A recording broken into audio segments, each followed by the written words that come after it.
Joining us here inside TCO Studios is new Minnesota Vikings defensive coordinator, Brian Flores. Welcome, Coach. Thank you for having me, It's an Tatum. exciting day. Thank you. It is. I appreciate that. Well, I just want to dive right on in. You interviewed for several jobs, including some head coaching opportunities.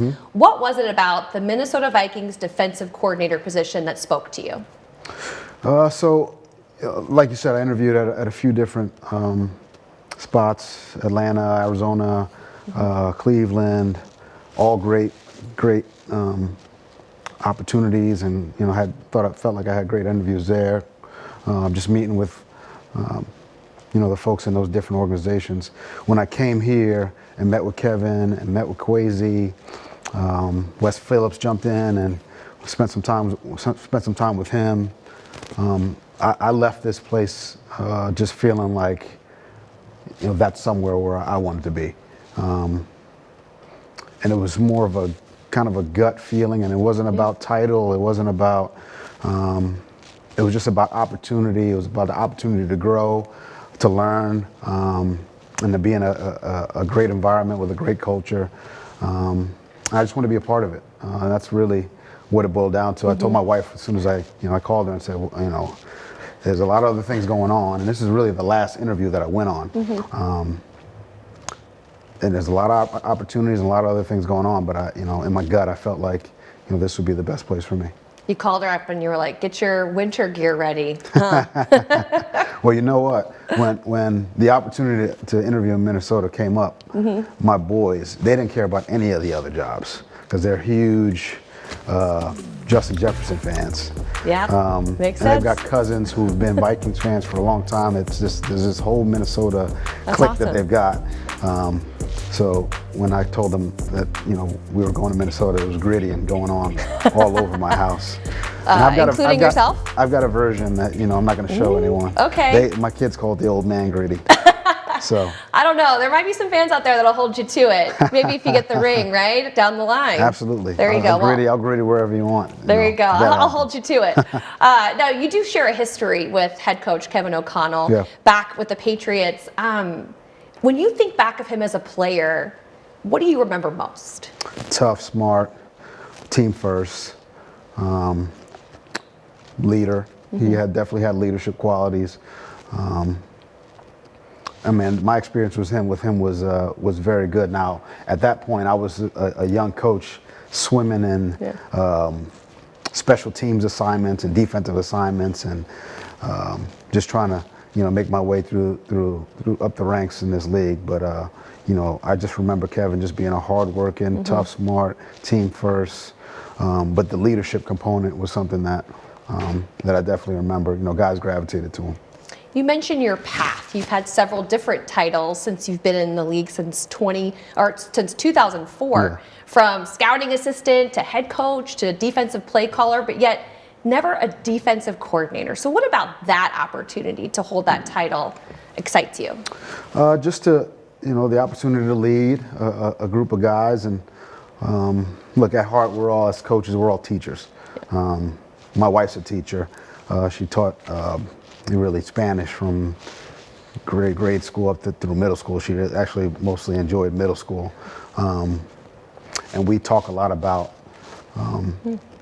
teaching and making an impact and helping people grow and ultimately thrive. That's the goal. So this role, I'm excited about this role because I get an opportunity to coach and lead and teach and help, or try to help guys become the best versions of themselves on and off the field. That's something I'm passionate about. And I think this is a great opportunity to do that with some great young men. And I think a lot of the seeds have already been kind of planted from a culture standpoint. I know they work. I know they're invested in this team. And, I'm just excited to be a part of that. The foundation is there, but it really is no secret the defense didn't meet expectations last season, ranking 30th in points allowed per game, 31st in yards allowed per game. Your first year in Miami, that defense was similar. And then the next 2 seasons, you turned it around to top 15, even top 5 and top 10 in several categories. What goes into a rapid turnaround? Work, that's the first thing that comes to mind. I think, when I think about, what I would want a defense to look like, first and foremost, the first thing I think about is I want guys to, enjoy playing together. I think there's so many emotions that are involved in the game of football, but joy is the one that comes to mind for me when I think about the type of defense that I'd like to be a part of. But what goes into it, obviously work, dedication, chemistry. When you got 11 guys on the field, it's 11 guys that need to communicate and get on the same page. And getting on the same page, it doesn't just happen on the field. It happens in the locker room. It happens obviously on the practice field and walkthrough and meetings. But oftentimes it happens, at somebody's, who's having a get together at their house, or guys going out to dinner. In those moments where the coaches aren't really part of it, but we kind of planted those seeds to help them understand how important those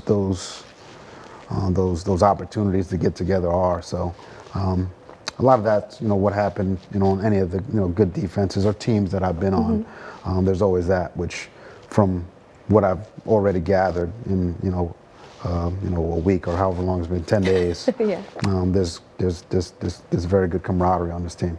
Have you spoken to any of the guys so far? I've talked to several guys. Yeah. Jordan Hicks was here this morning. Harrison Phillips, Lewis Seen, Andrew Booth. Those guys are around. But I've texted and called with a number of guys. And again, part of coaching is getting to know these guys, building those relationships. And because at the end of the day, we're going to be asking a lot of them. Those relationships are important.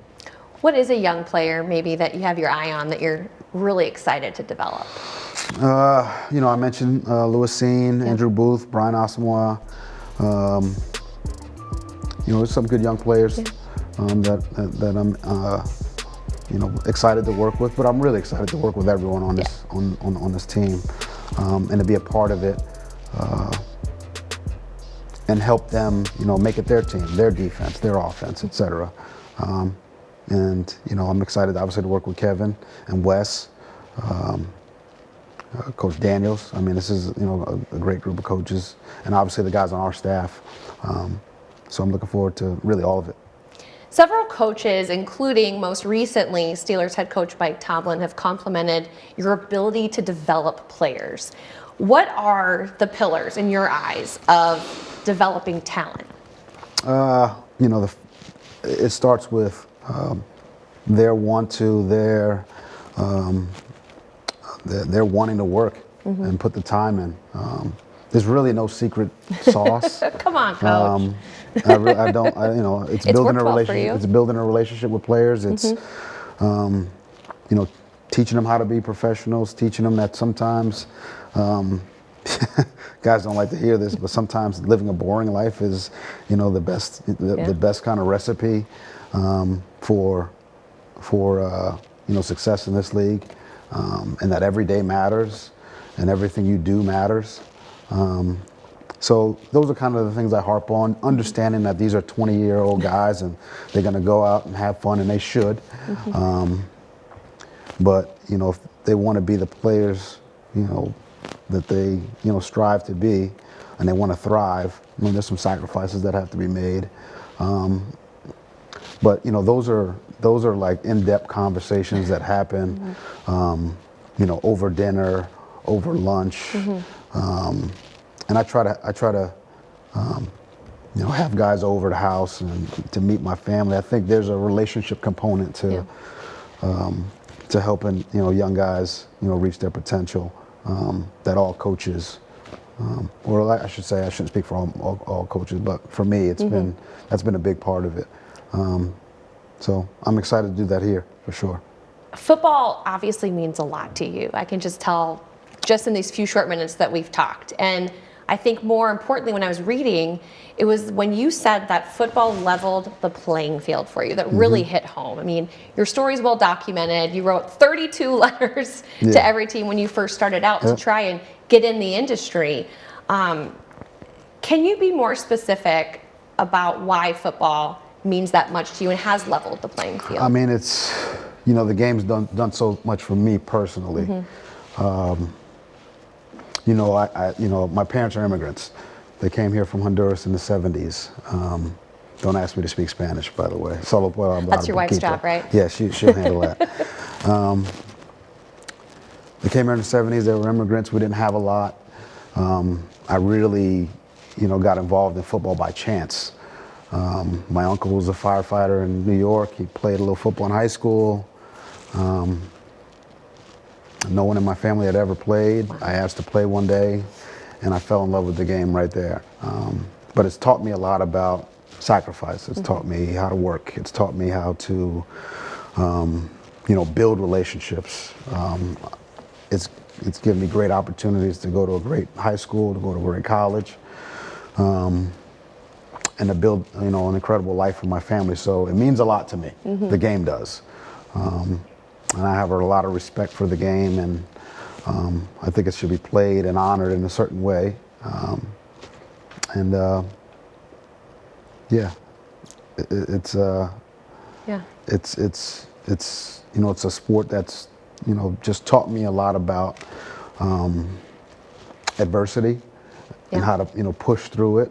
And, you know, I was told a long time ago, adversity either, you know, breaks you or makes you stronger. And we all deal with it, you know, in our lives, not just in football, but, you know, in all phases of our lives. But, you know, for me, my kids always, and my wife says it, you know, not everything's not a football game. But, you know, I can tie most things back to something that I learned playing the game. Well, Coach, we're really excited to have you here. Excited for your family to be here, the newest Minnesota Vikings fans, and your kids. And we wish you the best of luck. Thank you very much, Tatum. Appreciate your time. All right.